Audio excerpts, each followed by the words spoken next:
I want to talk about, I guess, the state of Orthodoxy, and I want to talk about it on two levels. One is on the international kind of scene, and the other, obviously, the Orthodox Church in Canada. First, internationally, and it particularly struck me in the past week, the difference between the Orthodox Church and the Catholic Church. As you're aware, the Pope Francis came out with this encyclical on climate change and the whole responsibility that all Christians have as being stewards of our Mother Earth. And it obviously it raised a lot of discussion, a little bit of controversy, but it got a lot of attention, obviously, throughout the world, because Pope Francis is a force to be reckoned with. And it struck me that the Patriarch, the Orthodox Patriarch in Istanbul, Bartholomew, has been a big champion of this very issue: climate change, ecology, being proper stewards of this earth, and yet nobody's paid any attention to him.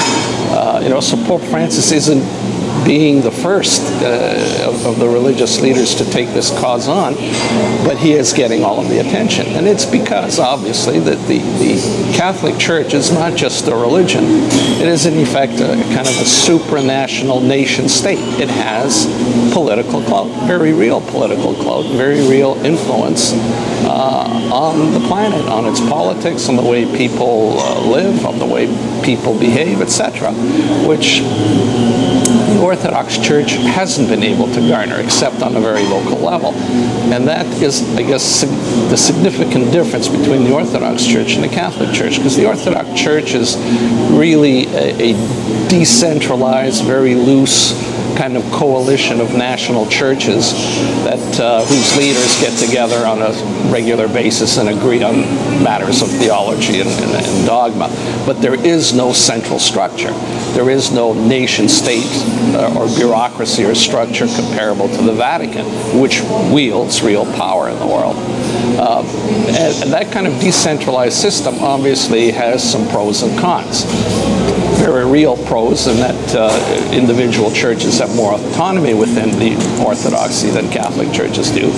But in order to achieve that, you sacrifice the clout that you get when you are a hierarchical, strong structure that has, tangible assets, that has tangible political power. And like the Vatican, it actually has ambassadors to countries, and it participates in the international political scenes, and it can wield very real and strong power, as witnessed with the role that the Papacy played in the downfall of the Soviet Union.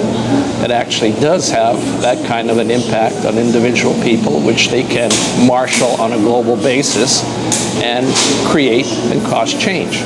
The Orthodox Church internationally does not have that power. Is that good? Is that bad? You can argue either way, but it obviously is a very real limitation. And unfortunately, that limitation also plays into the hands of the Moscow Patriarchy. Moscow Patriarchy obviously has been trying to set itself up as the Orthodox version of the Vatican. It has, over the centuries, and particularly recent decades, quite obviously sought to become the predominant church in terms of influence and leadership within the Orthodox world. Thank God that it hasn't achieved that, because as we all know, the Moscow Patriarchy isn't really a church. It's a political tool of the Russian government, and is less a religion than it is what I would call a political conspiracy that is using religion, to further a political agenda rather than a theological agenda. So that's kind of one of the interesting things that came out to me in this past week, the radical contrast between the Orthodox Church and the Catholic Church, and the abilities of these respective churches to influence the course of events politically and otherwise. So I'm not going to form any conclusions here, but it's something to ponder, and it's something maybe for the Orthodox Church fathers to ponder as to whether there would be some benefits to having more of a a structure to the Orthodox Church, a more unified, I wouldn't say bureaucracy, but maybe something comparable to the Vatican when it comes to being able to influence events, influence social change, influencing political change.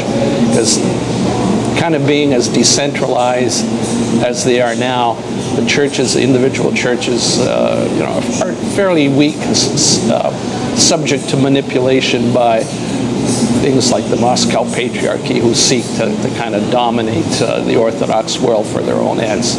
That kind of vulnerability needs to be challenged and fought.